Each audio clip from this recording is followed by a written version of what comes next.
देखिए अगला टॉपिक देख लेते हैं। फेमस आर्टिस्ट के ऊपर है, फेमस कलाकार। बहुत क्वेश्चंस यहाँ से आते हैं तो इनको डिस्कस करेंगे हम। और अगर मैं बोल रहा था कि अगर अच्छे इंपॉर्टेंट टॉपिक हम बात करते हैं तो उसमें सबसे अच्छा इंपॉर्टेंट टॉपिक है, क्योंकि एसएससी के एग्जामिनेशंस में चाहे आप रेलवेज उठा लीजिए, पिछले 4 साल से ये टॉपिक बहुत ज़्यादा पूछा जा रहा है। तो पहले इसको डिस्कस कर लेते हैं, ठीक है। सबसे पहला नाम, पहले यहाँ पर मैं आपको सारे इनको पिक्चराइज कर देता हूँ जिनका नाम आपको फोटोज से भी याद रखने में आसानी हो जाएंगी। सबसे पहली बात कर लेते हैं अमृता शेरगिल के बारे में। बहुत इंपॉर्टेंट नाम है, एसएससी में 2-3 बार इनसे रिलेटेड क्वेश्चन पूछे गए हैं। पहले चीज याद रखिएगा, अमृता शेरगिल के बारे में अगर आपसे पूछा जाता है कि इनका संबंध किस क्षेत्र से था, तो सारे मैंने आपको मेंशन कर रखे हैं, ये सारे पेंटर हैं, कैटेगराइज कर रखा है इनको। अब देखिए अगर आपसे पूछा जाता है अमृता शेरगिल का संबंध किससे, अब मैंने फोटो नहीं दिखाई, आपको बस नाम से याद रखना है, नहीं तो बहुत ज़्यादा बड़ी हो जाती है पीडीएफ। तो पहले इसलिए मैंने उन्हीं को रखा है जो आपके लिए ज़्यादा थोड़ा सा ध्यान रखने की ज़रूरत है, ठीक है। जैसे इनका नाम याद रखेगा, अमृता शेरगिल। पहली बार क्वेश्चन पूछा गया था कि संबंध किससे है, तो पेंटर बता दिया था। सेकंड बार क्वेश्चन आया एसएससी में कि ये बताइए कि इनका संबंध, जन्म इनका कहाँ पर हुआ था, तो यहाँ पर सबसे ज़्यादा बच्चे फंस गए थे। याद रखिएगा इनका अगर जन्म की बात करेंगे तो इनका जन्म हुआ था हंगरी, ठीक है। ये बहुत बार पूछा गया क्वेश्चन, तो इसको इग्नोर नहीं करना। हंगरी के बुडापेस्ट में पूछा गया था। और आपसे डायरेक्टली बोलूँ तो जगह ही पूछ ली गई थी कि बुडापेस्ट। पहली बार तो पूछा गया था कि कंट्री बताइए, तो हंगरी। दूसरी जगह पूछा गया बुडापेस्ट, और बुडापेस्ट आप याद रखिएगा यहाँ की कैपिटल है हंगरी की। पहले क्लियर हो गया होगा मेरे सबसे पॉइंट, ठीक है। तो देखिए मैं आपको बता दूं ये ज़रूरी क्यों हो जाती है। वैसे अगर हम बात करेंगे तो ये हंगरी की थी, तो हमारे लिए ज़रूरी क्या है, नाम से भी आपको लग रहा होगा ये एक तरीके से भारतीय नाम है। देखिए इनका ओरिजिन अगर बात करें तो भारत से ही रहा था, और लास्ट देखिए ऐसे इंडियन ओरिजिन के लोग बहुत कम रहे जिनका लगाव भी भारत के साथ रहा हो। बहुत कम लोग रहे अगर आप देखेंगे, क्योंकि उन्होंने फिर बाद में छोड़ ही दिया था, और फिर दूसरे जगह रहने का मतलब समझ रहे हैं आप, सब चीज़ की वहीं हो जाती है, ठीक है। बट अमृता शेरगिल का निधन बहुत छोटी सी उम्र में हो जाता है, और ये जाके आती हैं लास्ट में, और हमारे यूपी के गोरखपुर में ही अपना अंतिम समय बिताती हैं जब इनकी मृत्यु होती है। तो इसलिए आपके लिए ज़रूरी बन जाता है, तो याद रखिएगा ज़रूर। जो अमृता शेरगिल से रिलेटेड मैंने बता दिया। पहला पॉइंट पेंटर थी, दूसरी बात हंगरी बुडापेस्ट में इनका जन्म हुआ था, लास्ट समय इनका गोरखपुर में बीता। और देखिए इनको मैं पढ़ा क्यों रहा हूँ, क्योंकि बहुत बड़ा नाम इसलिए हो जाता है। एक समय आर्कियोलॉजिकल सर्वे ऑफ इंडिया ने कुछ समय पहले जब इनके बारे में एक तरीके से पूरे विश्व में 9 ऐसे पेंटरों की लिस्ट बनाई थी कि कौन बेहतरीन काम करा है अपने समय में, तो इनका नाम उन 9 लोगों में से एक था। तो आप समझ सकते हैं कितना बड़ा नाम है अमृता शेरगिल का। एक चीज़ और मैं बता दूं, इनकी कुछ पेंटिंग्स पूछी जाती है, हालांकि एसएससी और रेलवेज में नहीं पूछी गई, बट आप याद रखिएगा पूछी जा सकती है। तो पहला था यंग गर्ल, ठीक है, ये आपके पीसेज एग्जाम में पूछा जाता है। दूसरी पूछी गई थी थ्री गर्ल्स। तो ये सारी बुक्स, इन दोनों बुक्स सॉरी दोनों पेंटिंग इनके द्वारा बनाई गई है। तो ये ज़्यादातर यंग गर्ल के बारे में पूछा जाता है, तो याद रखिएगा इन्हीं के द्वारा बनाया गया है, ठीक है। तो हमने कौन कौन से डिस्कस कर लिया। पहली बात पेंटर है, दूसरी बुडापेस्ट में इनका जन्म हुआ, इंडियन ओरिजिन का संबंध था इनका, और मैंने जैसे आपको बताया यंग गर्ल इनकी पेंटिंग है, और थ्री गर्ल भी इनके द्वारा बनाई गई थी। तो ये हमको याद रखने की ज़रूरत है, ठीक है। देखिए मैंने बताया था अमृता शेरगिल, और एक है अमृता प्रीतम। बहुत ज़्यादा कन्फ्यूज़न होता है नाम पे, और मैंने आपको पहले भी डिस्कस करके बताया था कि अमृता प्रीतम है कौन। पहले यहाँ नाम लिख लेते हैं तो आपको क्लियर भी हो जाएगा। अमृता प्रीतम के बारे में आपको जब अवार्ड का टॉपिक चल रहे थे तो हमने बहुत डिटेल में बताया था। ज्ञानपीठ पुरस्कार, जो ज्ञानपीठ जिसको कहा जाता है, हमारे देश का सर्वोच्च लिटरेचर अवार्ड है। अगर हम साहित्य के क्षेत्र में बात करें तो सबसे बड़ा है। जो ज्ञानपीठ पुरस्कार से सम्मानित होने वाली मात्र 7 महिलाएं हैं, जिनमें से अमृता प्रीतम का नाम भी था। और इन दोनों का नाम बहुत ज़्यादा आपस में मैच होता है, इसलिए हम मिसमैच कर जाते हैं दोनों को। कहीं आपसे आपका इनका क्षेत्र पूछा जाएगा तो याद रखिएगा ये बहुत बड़ी राइटर रही थी, लेखिका रही थी। इनके बारे में आपको बहुत डिटेलिंग में बताया था, फिर भी रिवाइज कर लेते जिससे आपको दोबारा रिवाइज करने की ज़रूरत ना पड़े। देखिए अमृता शेरगिल के बारे में आपको बता दूं, अमृता शेरगिल सॉरी अमृता प्रीतम जो थी, इनका रिलेशन अगर हम बात करें तो पंजाब से था, हमारे देश के जो पंजाब है इधर। बट अगर बात करूँ पंजाब से, इनका पंजाब में जन्म हुआ था, जो पाकिस्तान का गुजरे वाला जगह है वहाँ पर। अब आप सभी जानते हैं गुजरान वाला जो पड़ता है आपका पाकिस्तान में पड़ता है, उस समय पाकिस्तान के एरिया में थी। फिर जब पार्टीशन हुआ एक तरीके से, तब ये कहाँ पर आ गई, भारत के पंजाब में आ गई। और इनसे पूछा जाता है कि लेखिका किस भाषा में, बहुत बार पूछा गया, तो याद रखिएगा पंजाबी लैंग्वेज। देखिए पकड़ इनकी उर्दू में भी थी, जैसे मैंने आपको बोला है कि उर्दू में भी इनकी अच्छी पकड़ थी, क्योंकि पार्टीशन से पहले तो सब पार्ट यही था। तो ऐसे बताऊं तो इनका जन्म हुआ था 1919 में। पहली पॉइंट, हमारा आज़ाद होता है अगर देश तो 1947 में, और नया देश के रूप में उभरता है आपका पाकिस्तान, वो भी 1947 में। तो इसी तरीके से इनकी ज़्यादा पकड़ पंजाबी में थी, वैसे उर्दू में भी पकड़ थी, हिंदी में भी पकड़ थी, बट सबसे ज़्यादा पंजाबी में थी। अगर ऑप्शन में आपके पंजाबी आता है तो क्या लगाएगा, पंजाबी राइट आंसर हो जाएगा।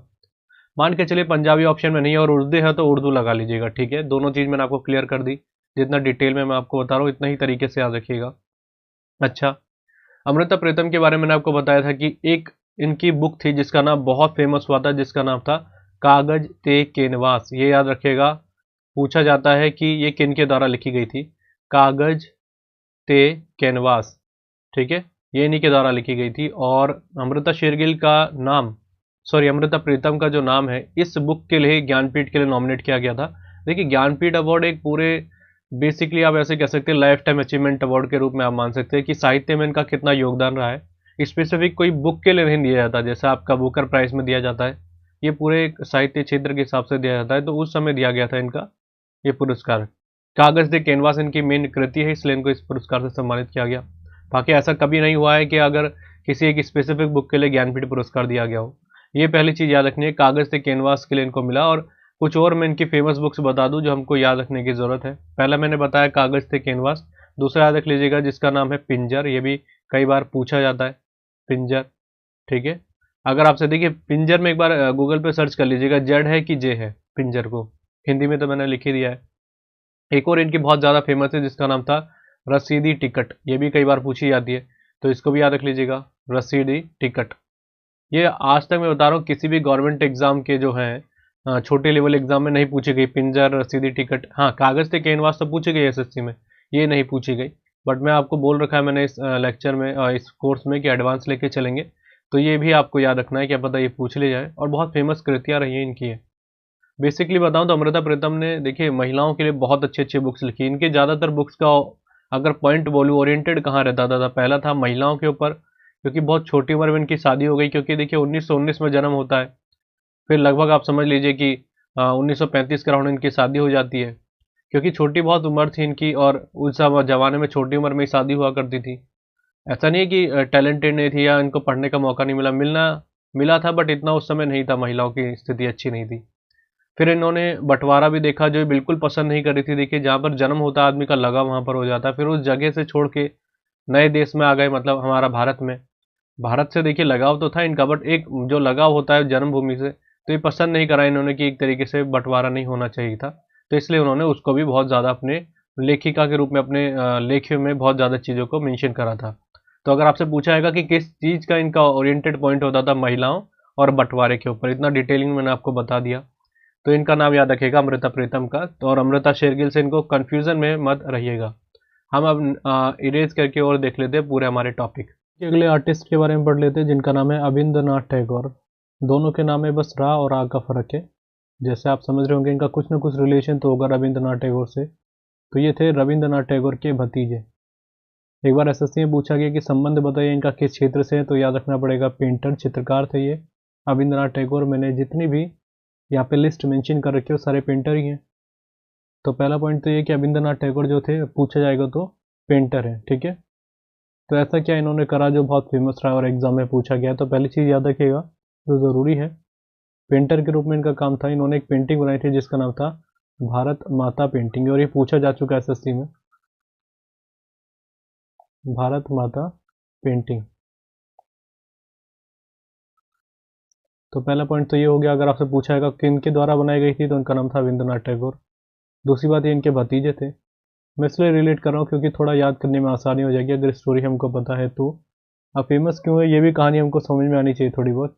जैसे मैं आपको मेंशन करूँ इनके बारे में, जो रविंद्रनाथ टैगोर थे, इनका टाइम, जैसे रविंद्रनाथ टैगोर का प्रसिद्धि जो मिली थी इनको, मिली थी 1913 के बाद। मैंने इनके टाइम पे बताया था जब इनके बारे में बता रहा था मैं आपको, 1913 के टाइम इनको प्रसिद्धि मिली जब इनको नोबेल मिला। पहले इतना नहीं, इनकी अगर बात करें विश्व में इतना नहीं नाम था इनका। हालांकि भारत में बात करें तो नाम था इनका तब भी, बट विश्व में नहीं था। अगर हम रविंद्रनाथ टैगोर के बारे में बात करते हैं तो जैसे नोबेल मिलता है फिर एक पहचान होती है, क्योंकि जब 1901 में इस्टेब्लिशमेंट हो जाती है नोबेल प्राइज़ की, और फिर जब इनका नाम आ जाता है तो नोबेल प्राइज़ में, तो एक देखने वाली बात थी, क्योंकि देश उस समय गुलामी में था।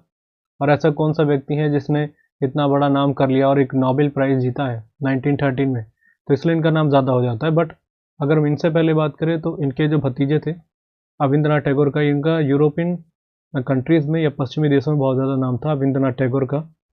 जैसे मैं इसका एग्जांपल दूँ, जब इन्होंने पेंटिंग बनाई थी ये ज़रूरी कैसे बन जाती है, इन्होंने बनाई थी 1905 में। और इस समय हम जानते हैं, जब भारतीय इतिहास में पढ़ते हैं तो इस समय बंगाल विभाजन की बात चल रही थी। और बंगाल विभाजन के टाइम पे इस पेंटिंग ने बहुत बड़ा रोल प्ले करा था, जब बंगाल विभाजन को रोका गया था। जैसे मैं आपको एग्जांपल बताऊं, ये पेंटिंग यहाँ पर मैंने नहीं दिखाई, बट फिर भी मैं आपको मेंशन कर देता हूँ।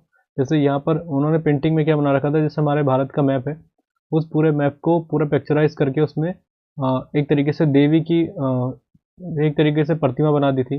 यहाँ पर मतलब समझ लीजिए, उनको देवी के रूप में प्रदर्शित कर दिया था पूरे भारत को।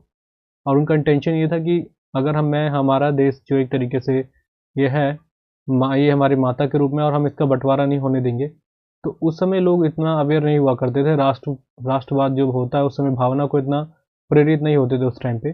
जब उन्होंने इस पिक्चर को देखा और इससे ज़्यादा प्रेरित हुए कि ये बात बहुत डिटेल में इनके द्वारा बताई गई है, तो उससे प्रेरित होकर फिर उन्होंने राष्ट्रवाद के प्रति थोड़ी जागरूक हुए।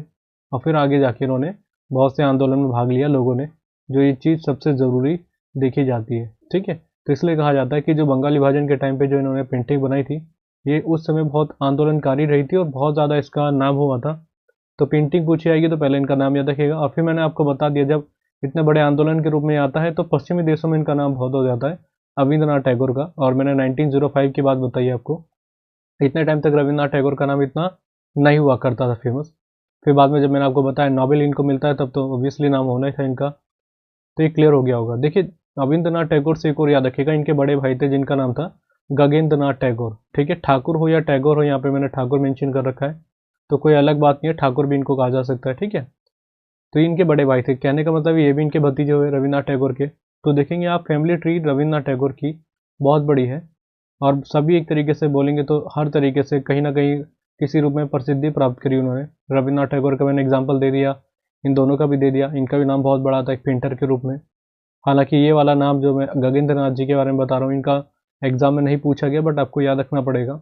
जैसे मैंने आपको बताया था भारत माता पेंटिंग के बारे में, जैसे मैंने आपको एक और चीज़ बताई कि शांति निकेतन जो बना था, शांति निकेतन की जो नींव रखी थी इनके फादर देवेंद्र नाथ ठाकुर ने रखा था। और फिर शांति निकेतन का ही नया उसको एडवांसमेंट दे के विश्व भारती बना दिया था, जिसको बनाने वाले व्यक्ति कौन थे, रविन्द्रनाथ टैगोर। तो जितने भी पूरे फैमिली मेंबर, अगर आप इनका फैमिली ट्री देखेंगे तो बहुत बड़े वर्सटाइल थे, हर किसी के पास किसी न तरीके से खूबी थी। तो इसलिए आपको इस सभी चीज़ों को रिलेट करके याद रखना है। भारत माता पेंटिंग आएगी तो आपको रविन्द्रनाथ टैगोर का नाम सबसे पहले रखना है। ठीक है, तो हम पहले इनको इरेज कर लेते हैं, अगले जो आर्टिस्ट हैं उनके बारे में पढ़ लेते हैं। पहले इनको इरेज कर लेते हैं पूरे को। अगला नाम आ जाता है लियोनार्डो डा विंची, बहुत बड़ा नाम है, और लियोनार्डो दा विंची यही है। ठीक है, अब इनके बारे में पढ़ना बहुत ज़रूरी है कि क्या पढ़ना है हमको, इनसे रिलेटेड क्वेश्चन कौन से आते हैं। पहली बात तो इनके बारे में आपने सुना होगा, तो पहली चीज़ याद रखिएगा, ये कहाँ के थे, इटली के थे। ठीक है, इटली के सबसे पहला इंपॉर्टेंट पॉइंट, इन्हीं के नाम पे आज बहुत बड़ा एक इटली में इंटरनेशनल एयरपोर्ट है, तो ये इनके नाम पे बनाया गया था, क्योंकि वहाँ की बहुत बड़ी शख्सियत रहे हैं लियोनार्डो दा विंची। अब देखिए, लियोनार्डो दा विंची के बारे में पहला पॉइंट बता दिया इटली के, ये याद रखिएगा, पूछा गया कई बार। इनकी एक और फेमस पेंटिंग पूछी जाती है जिसका नाम है मोनालिसा, और ये आपको दिख रहा है। आपने कहीं ना कहीं किसी ना किसी तरीके से, चाहे आपको पेंटिंग का नाम नहीं पता होगा, बट ये आपने देखी होगी कहीं भी, चाहे मूवीज़ वगैरह में या कहीं भी, बुक वगैरह में भी आपने देखा हो छोटी क्लासेस में। तो ये इनके द्वारा बनाई गई थी, लियोनार्डो दा विंची के द्वारा। ठीक है, पूछा जाता है, एसएससी में पूछा गया था कि मोनालिसा की पेंटिंग किन्होंने बनाई थी, तो इन्होंने बनाई थी, लियोनार्डो दा विंची ने। इनकी एक और फेमस पेंटिंग थी जिसका नाम था the last supper. The last supper ये भी पूछी गई थी, तो ये भी याद रखिएगा, एसएससी की पूछी गई बुक है। ऐसी है इंग्लिश में, हिंदी में लिखने की ज़रूरत नहीं, सेम ऐसे याद रखिएगा। अगर मैं हिंदी में लिखूंगा तो ऐसे लिख लीजिएगा, द लास्ट सपर। सपर था, ना कि सफ़र। ठीक है, सपर पेंटिंग इन्हीं के द्वारा बनाई गई थी। देखिए, मोनालिसा पेंटिंग के बारे में ये बहुत ज़्यादा एक तरीके से फेमस हुई थी, और आज भी अगर आप देखेंगे तो एक म्यूज़ियम में है ये, और इसके ऊपर बहुत सी बातें रही हैं। जैसे मैं आपको कुछ जल्दी से एक इंटरेस्टिंग फैक्ट बता दूं, जिसको याद रखने में आसानी भी हो जाए। देखिए, इसके बारे में पूछा जा सकता है कि मोनालिसा का मीन क्या होता है। वैसे इन्होंने मोनालिसा एक ऐसे बनाया था कि अ, अपनी ही एक तरीके से इन्होंने विचारों से बनाया था कि एक तरीके से मैं किसी महिला की पेंटिंग बनाता हूँ, तो इसका मतलब ऐसे बोला जाता है, इनके द्वारा कहा गया था कि, और वैसे भी इसका मीनिंग है मोनालिसा का माई लेडी। ठीक है, माई लेडी, अगर ये आज तक पूछा नहीं गया है, बट अगर आपसे पूछा जाता तो आप प्रिपेयर रहिएगा कि आप बता सकते हैं इसको कि इसका मीनिंग होता क्या है। इसके अलावा अगर हम कुछ बात करें, देखिए जो इनकी जो पेंटिंग्स रही है इनके हिसाब से इनको लगभग 14 साल लग गए थे इस पेंटिंग को बनाने में, 14 ईयर्स इसी पेंटिंग को बनाने में। और ये भी कहा जाता है इस पेंटिंग को बनाते बनाते ही इनका निधन हुआ था, मृत्यु हुई थी इनकी, क्योंकि उस समय बीमार हो गए थे और लगभग आप कह सकते हैं कि उस समय पूरा नहीं बना पाए थे। इनका वक्तव्य ये था क्योंकि ये उस समय काम ही कर रहे थे इसके ऊपर। तो इसका एक अलग फैक्ट ये माना जाता है कि जो इसके बहुत अलग अलग फैक्टरों में से एक है कि इनके द्वारा इनका मानना था कि इसमें भी और वर्क करना है, क्योंकि रुक गए थे कुछ काम करने के बाद क्योंकि स्वास्थ्य थोड़ा ठीक नहीं था। तो कहीं से भी अगर आप इस पेंटिंग को देखेंगे तो आपको लगेगा नहीं कि अधूरी पेंटिंग है, पूरी प्रॉपर लगेगी हर तरीके से अगर देखें तो। अच्छा, एक चीज़ मैंने बताई नहीं इनके बारे में, याद रखिएगा लियोनार्डो दा विंची के बारे में। इनको यूनिवर्सल मैन भी कहा जाता है, ठीक है, यूनिवर्सल मैन। इसको हिंदी में क्या कहेंगे कोई ज़रूरत नहीं, बस ऐसे ही याद रखना है, चाहे हिंदी मीडियम वाले हो चाहे इंग्लिश मीडियम वाले हो। यूनिवर्सल मैन के नाम से इनको जाना जाता है। एसएससी में आज तक नहीं पूछा गया, बट डिफरेंट जो स्टेट लेवल के एग्जाम होते हैं वहाँ पर पूछा जाता है, ठीक है। अच्छा, कुछ रहस्य के बारे में बात कर लेते हैं इसके बारे में। इसको जैसे मैंने बताया लगभग 14 ईयर्स या 16 ईयर्स आप कह सकते हैं इनको बनाने में, इसको लग गया था 14 साल के अराउंड इस पेंटिंग को इनको बनाने में लगा। तो बहुत बड़ा साल होता है एक पेंटिंग को बनाना, मात्र पेंटिंग ही तो है ये, इतना टाइम लगा। तो इसलिए इसकी डिटेलिंग बहुत अच्छे से उन्होंने करी थी और आज भी इस पर रिसर्च हो रही है इसके बारे में अगर हम बात करें तो। जैसे मैं अगर आपको इसको प्रॉपरली अगर आप देखेंगे तो ये बोला जाता है इस रहस्य में इस पेंटिंग की कि जैसे ये कहा गया था कि ये बिल्कुल ऐसी पेंटिंग बनाई गई थी इसी के, जब इन्होंने बना दी थी लगभग, तो इसके लगभग 100 साल के बाद लगभग इन्होंने ये बनाई थी 1513 के अराउंड ये बनाई थी जो पेंटिंग इन्होंने 1503 के अराउंड, और स्टार्टिंग करी थी मतलब 1517 के अराउंड इन्होंने इसको कंप्लीट कर लिया था अपने हिसाब से जब इनकी मृत्यु हो गई थी। तो इसके लगभग 100 साल के बाद एग्जैक्टली ऐसी बिल्कुल कॉपी अगर बात करेंगे, इसी शक्ल की एक लड़की बनी थी, मतलब पैदा हुई थी और सेम ऐसी फेस था, बिल्कुल ऐसी था। तो ये भी एक रहस्य रहा कि बिल्कुल सेम इन्होंने पहले ही 100 साल पहले कैसे बना दी इस पेंटिंग को। अगर आप इसके कुछ रहस्यों के बारे में बात करेंगे तो एक देखा जाता है कि इसको कभी तो उदास सी लगती है और कभी एकदम लगता है कि मुस्कुरा रही है पेंटिंग, पहली चीज़ ये हो गई। रोती भी लगती है और हंसती भी लगती है, ये पेंटिंग की एक खास है। और एक इसके बारे में अगर फैक्ट में अगर आपको बताऊं तो एक फ्रेंच जो थे पेंटर, इसको देखते ही जब ये इसको बनाई गई थी कुछ समय के बाद जब उन्होंने देखा था तो इसको देख के पागल हो गए थे और कुछ समय के बाद इनकी आत्महत्या कर ली थी, उन्होंने सुसाइड कर लिया था इसके प्रति। पता नहीं अब इसकी मुस्कान पर उनको क्या दिखा कि इससे उन्होंने बाद में अपनी आत्महत्या कर ली। और अगर आप देखें इस पेंटिंग को, ये माना जाता है अगर आप इसको रख देते हैं सामने तो जहाँ भी आप इसकी तरफ देखेंगे आप कितना ही दूर चल जाए ऐसा लगेगा ये आप ही की तरफ दिख रही है। तो ये पेंटिंग की भी एक खास बात थी। एक और मैं फैक्ट बताऊं तो ये पेंटिंग चोरी हो गई थी और इसका शक जो हुआ था मैं आगे आपको मेंशन करूंगा, जिनका नाम है पाब्लो पिकासो, इनके ऊपर शक किया गया था कि इन्होंने पेंटिंग को चोरी कर लिया, बट ऐसा कुछ नहीं था, ठीक है। तो ये मैं आपको कुछ फैक्ट इसलिए बता रहा हूँ कि याद रखने में आसानी हो जाए। वैसे तो बहुत सारे रहस्य हैं जिनके बारे में एक बार मैंने अपनी वीडियो में बहुत डिटेलिंग में बताया था, बट उतना हमारे लिए ज़रूरी नहीं, बस थोड़ा सा इंटरेस्टिंग फैक्ट बताने के लिए कि पढ़ाई में थोड़ा सा एक इंटरेस्ट आ जाए पढ़ने का, तो ये मैंने आपको फैक्ट बता दिया। बाकी बस आपसे ये सब चीज़ें नहीं पूछी जाएगी, पूछा जाएगा कि लियोनार्डो दा विंची ने कौन सी पेंटिंग बनाई थी, यही बनाई थी। यूनिवर्सल मैन इनको कहा जाता है, द लास्ट सपर पेंटिंग इन्हीं के द्वारा बनाई गई थी, इनको पेंटर भी कहा जाता है। इनका क्षेत्र अगर हम क्षेत्र बताएं, कार्य क्षेत्र, इटली के रहने वाले थे और इन्हीं के नाम पे बहुत बड़ा एक एयरपोर्ट भी है, इंटरनेशनल एयरपोर्ट। वो कई बार पूछा जाता है कि बताइए कहाँ पर है, कहने का मतलब है कि इनडायरेक्टली पूछ रहा है। अगर आपको पता होगा कि इनकी नेशनलिटी कौन सी है तो आप इजिली लगा लेंगे, ठीक है। अब जैसे मैंने बोला इनके ऊपर एक बार चोरी हुई थी पेंटिंग, तो इन पे नाम आया था कि इनके नाम पाब्लो पिकासो, यहाँ पे लिखा हुआ है देखिए, अगला नाम है। इनसे ही पूछा जाता है क्वेश्चन। पहला पॉइंट है सबसे जरूरी, किस क्षेत्र से संबंधित है, तो पेंटर यहाँ पर आपको दिख रहा है लाइन में, मैंने सारे पेंटर मेंशन कर रखे हैं। पाब्लो पिकासो से डायरेक्टली पूछा जाएगा कौन सी इनकी जगह की नेशनलिटी है, कहाँ के रहने वाले थे, तो स्पेन के, याद रखिएगा पहला पॉइंट, ठीक है। डायरेक्टली यही पूछा जाता है और ज़्यादा क्वेश्चन नहीं पूछे जाते। फेमस क्यों है मैं आपको बता दूं, पाब्लो पिकासो बहुत बड़ा नाम है स्पेन का, और अगर वर्ल्ड वाइड अगर आप देखेंगे पेंटर की लिस्ट में इनको बहुत बड़ा नाम दिया जाता है, क्योंकि लगातार कुछ साल ये ऐसी पेंटिंग बनाई थी इन्होंने कि उस पूरे एरा में वो उससे ज़्यादा महंगी पेंटिंग कभी बिकी नहीं, ठीक है। जब इसको एक तरीके से एग्जीबिशन में लगाया गया तो वो बिकी नहीं उनके बराबर, मतलब बहुत एक तरीके से लीड लेके चलती थी इनकी जो पेंटिंग होती थी पैसों के मामले में। और इनकी एक पेंटिंग का आज तक रिकॉर्ड है जिसका कोई भी आज तक नहीं तोड़ पाया। मान के चल सकते हैं आप कि एक पुराने ज़माने बनाई गई और उसकी वैल्यू पैसों के उस समय कम रही होगी, फिर भी उसका रिकॉर्ड आज के टाइम पे वो पेंटिंग जो आज बनती है वो भी पेंटिंग इनका रिकॉर्ड नहीं तोड़ पाई। इसलिए पाब्लो पिकासो का नाम बहुत बड़ा माना जाता है पेंटिंग की दुनिया में, अगर हम बात करें चित्रकारी के क्षेत्र में। बस एक ही याद रखिएगा, पहली बात पेंटर थे, दूसरी बात स्पेन के रहने वाले थे, ये कई बार पूछा जाता है। ठीक है, अगला नाम मेंशन कर देते हैं, दूसरा नाम है विंसेंट वैन गो। ये आज तक एसएससी और रेलवेज में नहीं पूछा गया, फिर भी मैं इसके अंदर इंक्लूड इसलिए करा है क्योंकि बहुत बड़ा इंपॉर्टेंट नाम है विंसेंट वैन गो। अब विंसेंट वैन गो से रिलेटेड क्या याद रखना है, पहली चीज़ समझ लेते हैं, बहुत ज़रूरी है। विंसेंट वैन गो का नाम अगर हम बताएं तो ये पहली चीज़ याद रखिएगा, नेदरलैंड के थे, नेदरलैंड के। ठीक है, पहली चीज़, इसको हिंदी में कहते हैं नीदरलैंड, नीदरलैंड के थे ये। अगर हम बात करें कौन है, विंसेंट वैन गो। इनको नाम इसलिए इम्पोर्टेंट हो जाता है क्योंकि ये बहुत बड़े फेमस पेंटर रहे थे, बट इनका स्टार्टिंग जो टाइम पीरियड था बहुत स्ट्रगलिंग रहा था, बहुत ही संघर्षपूर्ण रहा था इनका। लगभग इन्होंने 33 साल की उम्र में इन्होंने आत्महत्या कर ली थी, मृत्यु हो गई थी इनकी, मतलब 33 साल की उम्र में इनका निधन हो गया था, बहुत छोटी उम्र में। अब इसका कारण भी क्या था, ये इनकी पेंटिंग ही थी अगर मैं बताऊँ आपको तो। देखिए उस समय अगर बात करें इनके टाइम पे, इतने बड़े बड़े पेंटर हुआ करते थे कि इनका नाम इतना लाइमलाइट में नहीं देखने को मिलता था, बट पेंटिंग बहुत ज़बरदस्त बनाते थे। जैसा होता है अगर आप कहीं भी देखेंगे या टीचर्स के अकॉर्डिंग ही देखेंगे, कहीं अंडर एस्टिमेट कर दिए जाते हैं या अंडर रेटेड होते हैं बहुत, चाहे हम किसी भी क्षेत्र में देख लीजिए, क्रिकेटर देख लीजिए, या किसी भी तरीके से ये वर्ड बहुत यूज़ किया जाता है, अंडर रेटेड। इसलिए इनको एक बहुत अंडर रेटेड पेंटर माना गया है पूछ सदी का, अगर पूरी तरीके से हम देखें तो। रीज़न क्या है, जब इन्होंने पेंटिंग बनाई और ये जानते थे कि बहुत अच्छी पेंटिंग बन रही है और मैं अच्छी बनाता हूँ, कई लोग पसंद भी करते थे, बट एक रेशियो वाइज देखेंगे तो 100% में से किसी भी अगर हम बात करें 10% लोग ही इनकी तरफ थोड़ा अट्रैक्ट होते थे इनकी पेंटिंग के, बाकी ज़्यादा इन पे ध्यान नहीं देते थे, क्योंकि जैसे मैंने आपको बताया है उस टाइम पे बहुत बड़े बड़े पेंटर भी हुआ करते थे, और ये एक नेचर रहता है कि कोई भी एक बड़े पेंटर पर ज़्यादा फोकस दिया जाता है, किसी छोटी जगह पर नहीं देखते लोग। तो इसी से बहुत ज़्यादा निराश हुए और इन्होंने इतने डिप्रेशन में चले गए थे कि इतना अच्छा काम करने के बावजूद कोई एक अप्रिसिएशन नहीं मिल रहा, तो इन्होंने अपने कान भी काट लिए थे, नाक काट लेते थे, इतना डिप्रेशन हो गया था, मतलब मेंटली थोड़े इल हो गए थे ये। और उसके बाद फिर उन्होंने कुछ समय के बाद अपनी आत्महत्या कर ली। बट मेन फैक्ट यहाँ से स्टार्ट होता है जब इनकी मृत्यु हो जाती है।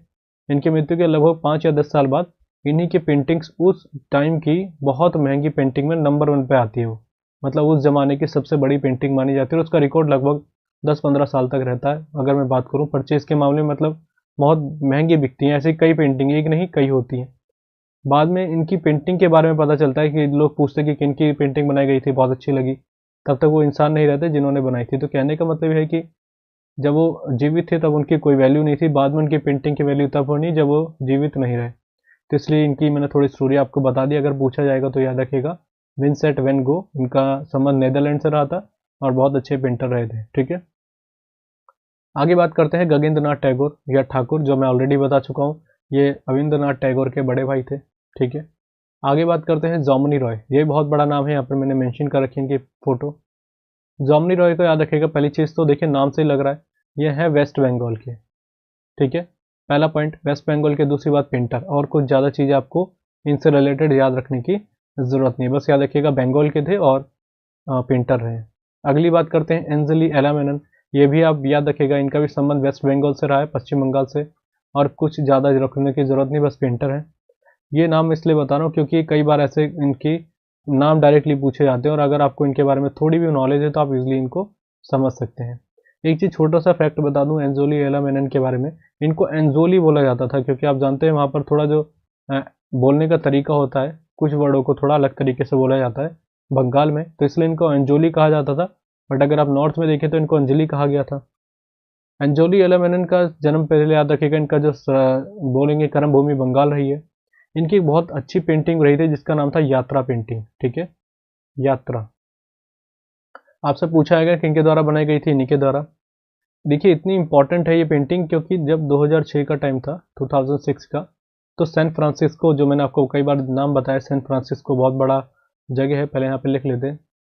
सैन फ्रांसिस्को जो जगह थी, वहाँ पर 2006 के टाइम की बात है, वहाँ पर एशियन आर्ट ऑफ म्यूजियम लगा था, उसमें सबसे बड़ी अगर हम बात करें उस पेंटिंग में इनका पेंटिंग को जगह मिली थी। बहुत बड़ी पॉइंट है, मैं लिख के बता रहा हूँ, इतना आपको इंपॉर्टेंट नहीं लग रहा होगा, इतना बड़ा नाम नहीं लग रहा होगा इसका, पर बहुत बड़ा एक एशियन या एक भारतीय होने के नाते ये बहुत बड़ी बात थी कि पूरे विश्व में इतनी पेंटिंग में इनकी पेंटिंग का नाम आया था उस 2006 के टाइम पे।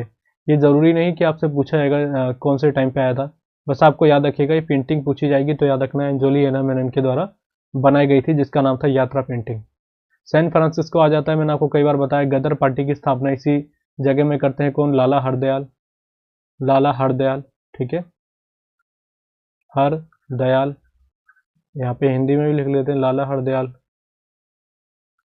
और करते कौन से साल में है? 1913 में करते हैं। तो ये सारे फैक्ट आपको याद रखने की जरूरत है, कई बार रिपीट हो चुकी है, ठीक है। आगे बढ़ते हैं। आगे नाम है हमारा राजा रवि वर्मा, सुपर इंपॉर्टेंट नाम है, ये रहा इनका नाम।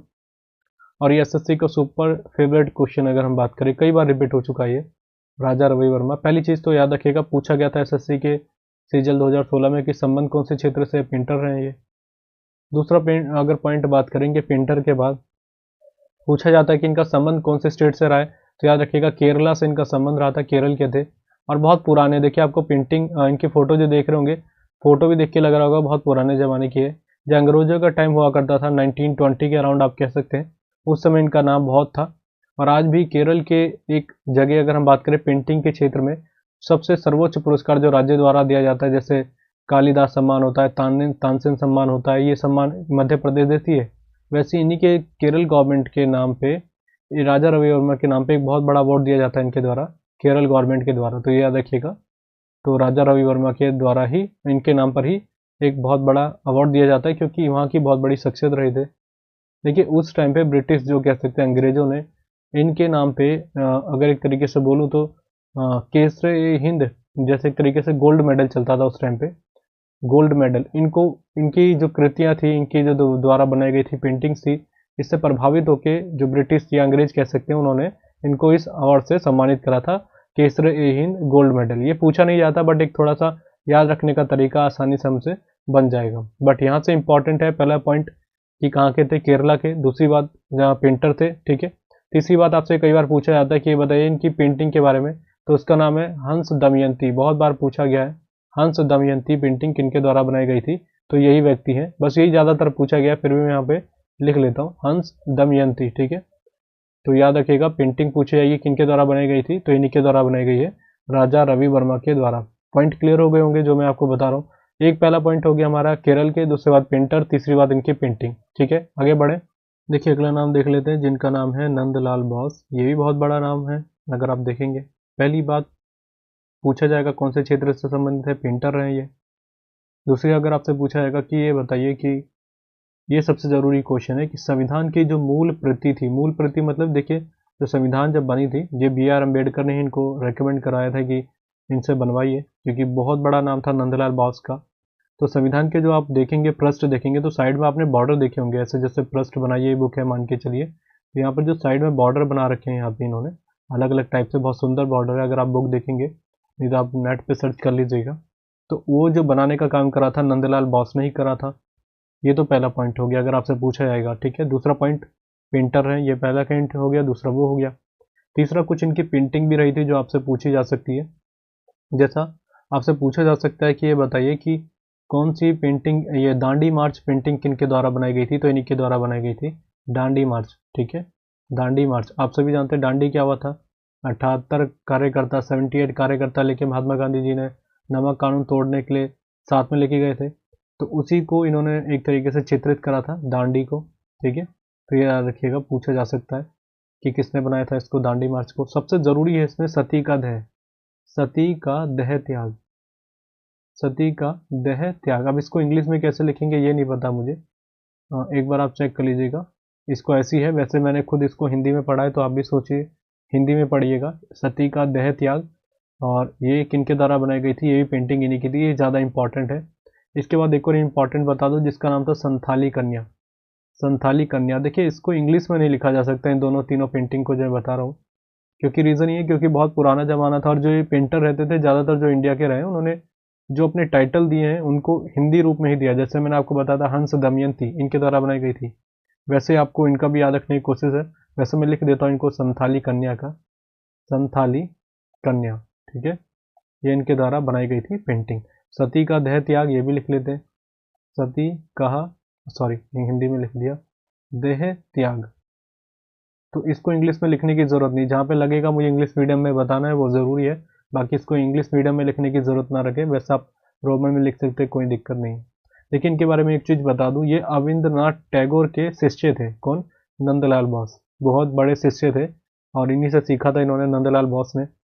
और अगर आप बात करेंगे तो जैसे आंदोलनकारी भी थे, इन्होंने बहुत ज़्यादा आंदोलन करा था। जैसे मैं आपको बता रहा हूँ, ये पेंटिंग के बारे में मेंशन करा, पेंटिंग बनाई इन्होंने, तो ये इन चीज़ों से ये दिखाते थे कि अपना जो भी मेरा एक तरीके से समर्थन हो सकता है वो तरीके से करें, और जो अच्छी अच्छी चीज़ें इन्होंने करी थी उन सभी को मेंशन करते थे। तो आंदोलनकारी भी थे, ठीक है।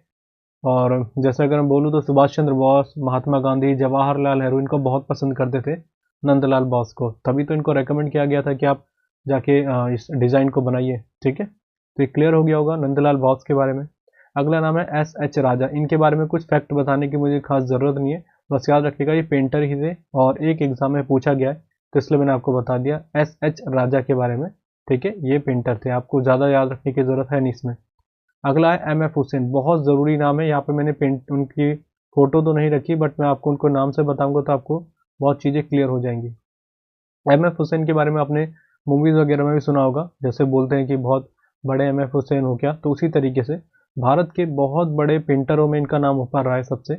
और देखिए एक और चीज़ मैं बता दूं, इनका निक नेम था, भारत के पिकासो के नाम से भी इनको कहा जाता था, कि भारत का पिकासो पूछा जाएगा किनको कहा गया, तो एम एफ हुसैन रहे हैं, ठीक है। पहला पॉइंट हो गया।